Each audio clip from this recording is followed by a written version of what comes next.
English session.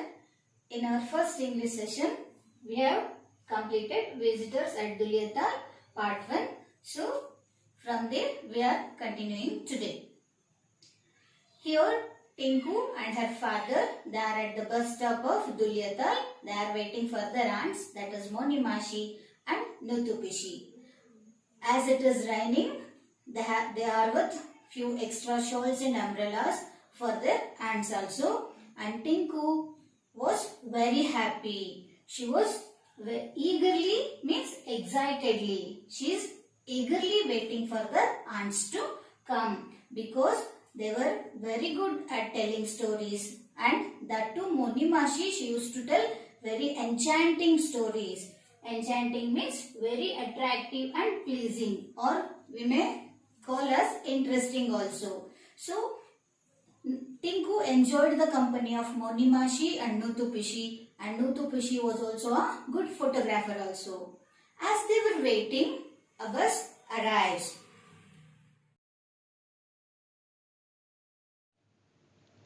Rain continued to pour down when the half-filled bus from Khotko Dam arrived at the bus stand.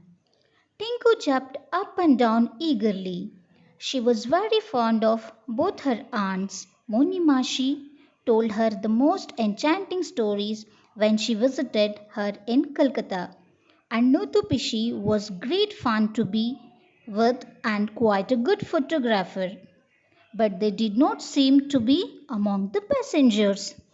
Nutu, Moni, called out Tinku's father in a loud voice. Are you there? Hurry up and get down. The bus will leave in a minute.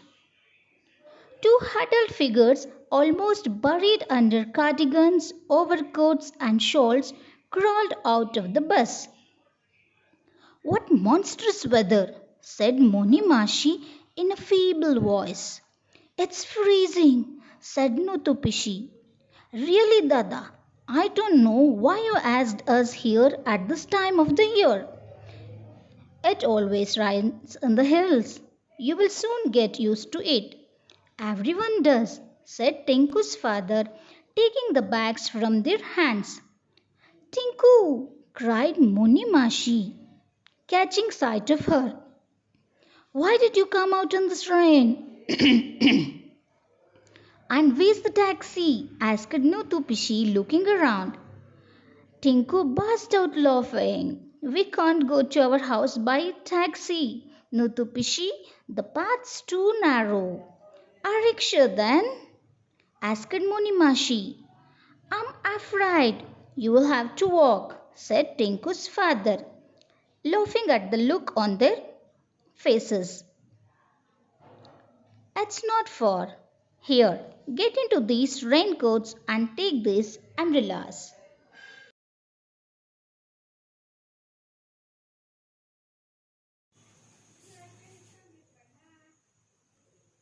As Tinku and her father are waiting at the bus stop, a bus arrives over there.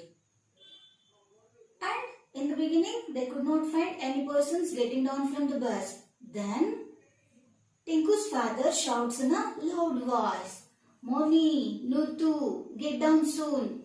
The bus will leave in a minute. Then they'll see two huddled figures. They can't make out who is that person. So the two persons, they were fully covered with shawls, hats, cardigans, everything, and they were slowly coming out of the bus. Then Moni Mashi started to complain about the weather. What a monstrous weather, she says. Monstrous here means very bad and unpleasant weather because it is heavily raining over there and even it is very freezing cold. Nutu complains it is very freezing, and they turn to their brother and they say, why did you ask we people to come over here in this time of the year? Then Tinku's father says, no, it's a hill station. All throughout the year it will be like this only. Soon you will be used to it. By saying this one, he takes bags from them, and here Moni Mashi calls her brother as Dada. What is the meaning of Dada then? Dada is another Bangla word for an elder brother. In Kannada we call Anna, no? Like that. In Bengali they'll call Dada. Then Moni Mashi looks at Tinku, who is eagerly waiting for them, and she shouts, Tinku, why you have come out in this bad weather? She asks. And then she asks, where is the taxi to go home? Then Tinku bursts out into a laughter. Means she laughs loudly. No, Moni Mashi, we can't go to our house by a taxi here. Then Nutu Pishi asks, then can we go by a rickshaw then? She asks. Then Tinku says, no, Nutu Pishi, to our house we can't go by taxi also or by rickshaw also. The path is very narrow. We have to go by walk only.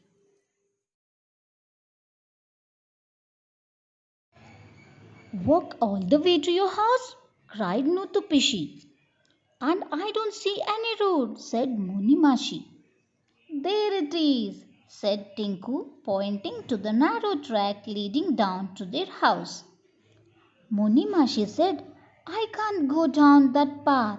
It's so narrow. And there is such a steep drop on the other side. There is not even railing one can hold on to, said Nutupishi. Don't be frightened, said Tinku's father. Here, hold my hand. And you hold mine, Monimashi, said Tinku. Don't worry, you won't fall down. It seemed like a never-ending journey to Tinku.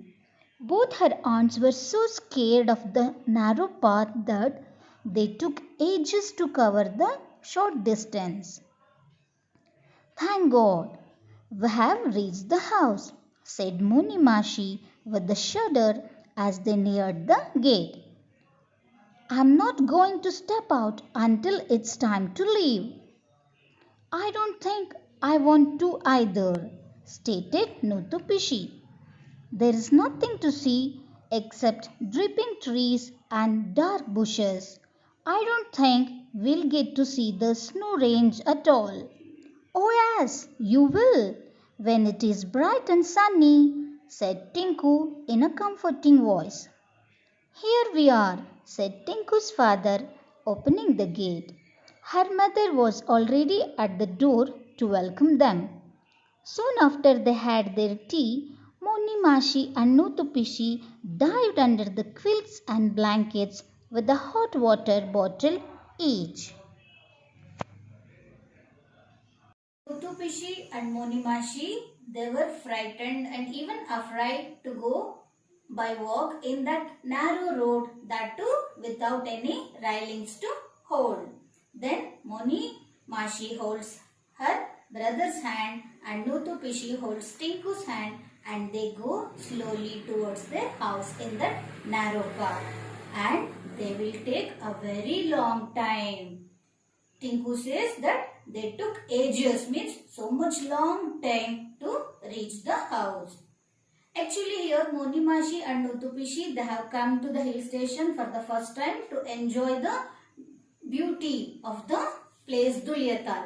But as it is, both Monimashi and Nutupishi were very much scared of the narrow path.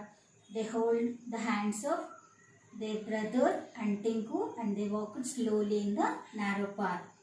As soon as they neared the gate, Monimashi told that it is freezing cold here. It's a very bad weather and I will not come out of the house till it is time to leave for Kolkata. And even Nutupishi adds to that she will also not come out of the house till it is time to go for Kolkata. And they were complaining about the weather of Dulyatal, and they could not see the snow ranges, beautiful scenery over there because of this bad rain or heavy rain. But Tinku comforts them. No, Monimashi and Nutupishi, when it is bright and sunny, the Dulyatal will look very beautiful and they can see the mountain ranges and all.